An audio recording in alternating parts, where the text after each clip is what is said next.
Imagine a quiet morning in a small rural community where two young children are playing outside their home, their laughter echoing through the crisp spring air. Then, in an instant, they're gone, vanished without a trace. This is the chilling story of Lilly and Jack Sullivan, two siblings who disappeared from their home in Lansdowne Station, Nova Scotia, on May 2, 2025. What happened to these children? Why has one of Canada's most extensive search efforts failed to find them? And what dark secrets might this case hold? Today, we dive into the haunting mystery of Lilly and Jack Sullivan, a case that has gripped a nation and left investigators, families, and communities searching for answers. Lilly Sullivan, 6 years old, and her younger brother Jack, just 4, lived with their mother, Malihia Brooks Murray, their stepfather, Daniel Martel, and their 1-year-old baby sister in a rural home on Gairloch Road, surrounded by dense woods, steep banks, and thick brush. Lansdowne Station in Pictou County is the kind of place where everyone knows their neighbors, where kids play freely in yards, and where nothing much happens until it does. On that fateful morning, the siblings were reportedly playing near a swing set, their step-grandmother hearing their voices just moments before an eerie silence fell. By 10:01 a.m., their mother made a frantic 911 call, reporting that Lilly and Jack had wandered off. The Royal Canadian Mounted Police arrived just 26 minutes later, but the children were nowhere to be found. What followed was one of the largest search operations in Nova Scotia's recent history. Over 160 volunteers, alongside RCMP officers, drones, K9 units, helicopters, and underwater sonar teams, scoured more than 40 square kilometers of rugged terrain. Wells, mine shafts, and waterways were searched meticulously. Yet, despite thousands of tips, over 9,300 videos reviewed, and 740 leads followed, no confirmed sightings or physical evidence of Lilly and Jack have been found. A pink blanket, initially thought to be a clue, was later ruled out by police as unrelated. For months later, as of September 2025, the case remains unsolved, with a $150,000 reward offered by the Nova Scotia government for information of investigative value. Let's walk through the timeline of that day. Court documents reveal that Lilly and Jack were last seen outside their home the day before, on May 1, 2025, at a local Dollarama with their mother and stepfather. The next morning, the children were kept home from school, reportedly playing outside while their step-grandmother was nearby. She recalled hearing their voices, then nothing.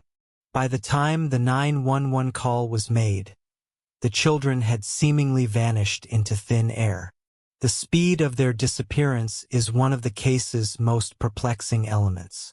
How could two young children, in a rural area with no major roads nearby, disappear so quickly without leaving a single trace? The RCMP's investigation has been exhaustive. They've interviewed at least 54 individuals, some subjected to polygraph tests, including the children's mother and stepfather. Police combed through bank records, phone data, and GPS information to track the parents' movements leading up to the disappearance.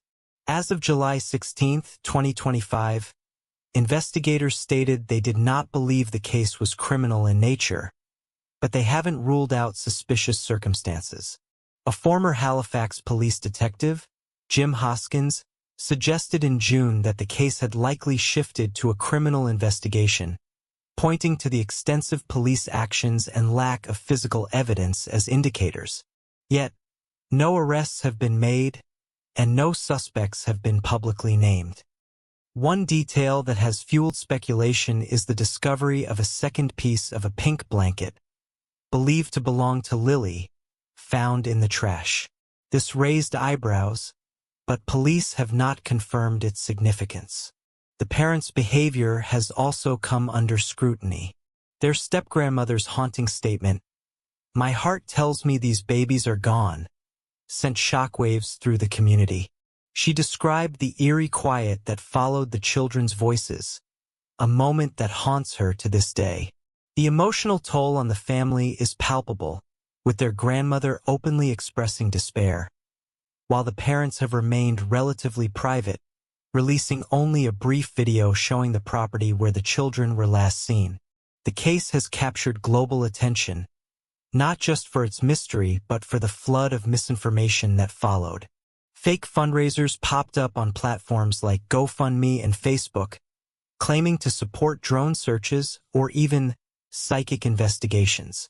Halifax Search and Rescue issued warnings about these scams, urging the public to verify any fundraising efforts. Sensationalized YouTube videos and TikTok theories have further muddied the waters, with some claiming the children were abducted, others suggesting they wandered into the dense woods, and a few even pointing to possible cover-ups. These unverified claims have frustrated investigators, who are working to separate fact from fiction in a case with so few concrete leads. Let's explore some of the theories circulating about what happened to Lilly and Jack. The most straightforward is that they wandered off into the surrounding woods. The terrain around their home is unforgiving. Dense forest, steep banks, and thick brush that could easily conceal two small children. A tragic accident, like falling into a well or getting lost in the wilderness, could explain the lack of evidence. But after such an extensive search, including drones and canine units, wouldn't something have been found? A shoe, a scrap of clothing, anything? The absence of physical evidence challenges this theory. Another possibility is abduction. The RCMP has stated there's no evidence to support this, but they haven't ruled it out. The rural setting of Lansdowne Station makes a stranger abduction seem unlikely. There are no major roads for a quick getaway, and no witnesses reported seeing unfamiliar vehicles or people. Could someone closer to the family be involved? Polygraph tests administered to the parents suggest no criminal involvement, but polygraphs aren't foolproof, and the lack of transparency about the results leaves room for doubt. Then there's the theory of foul play within the family or immediate circle. The court documents detailing the parents' movements and the discovery of the blanket in the trash have fueled speculation. Some online sleuths point to inconsistencies in the timeline. Why were the children kept home from school that day? Why was the 911 call made at 10:01 a.m.? And what happened in the moments before? But without concrete evidence, these remain theories, not facts. The RCMP's focus on the parents' data suggests they're leaving no stone unturned, but as of now, there's no smoking gun. The community of Lansdowne Station has been forever changed.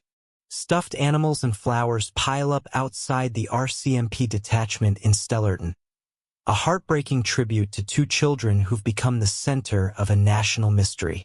The emotional weight of the case is felt far beyond Nova Scotia, with true crime communities across Canada and the world dissecting every detail. Podcasts like Nighttime have dedicated multiple episodes to the case, breaking down the timeline and discussing theories with experts. The public's fascination is understandable. This isn't just a missing persons case. It's a puzzle with no apparent solution. What makes this case so haunting is its unanswered questions. How do two children vanish in broad daylight from their own yard? Why has one of the largest search efforts in Nova Scotia's history yielded nothing? And what role, if any, does the family's dynamic play in this mystery? The grandmother's words linger. My heart tells me these babies are gone, but without evidence, hope persists for some, while others fear the worst. The $150,000 reward remains unclaimed, a stark reminder that the truth is still out there, waiting to be uncovered. As we reflect on this case, it's a stark reminder of how quickly life can change. One moment, children are playing, their voices carrying on the wind. The next, they're gone, leaving behind a void filled with questions. For Lilly and Jack, the clock is ticking. Every day that passes without answers deepens the mystery, but it also strengthens the resolve of those searching for them. If you have any information, no matter how small, contact the RCMP. Your tip could be the key to bringing these children home, or at least to giving their family the closure they so desperately need. This is more than a case, it's a call to action. Share this story. Keep Lily and Jack's names alive. Because every second we stay silent is another second the truth slips further away. Let's hold on to hope, demand answers, and never stop searching for Lily and Jack Sullivan.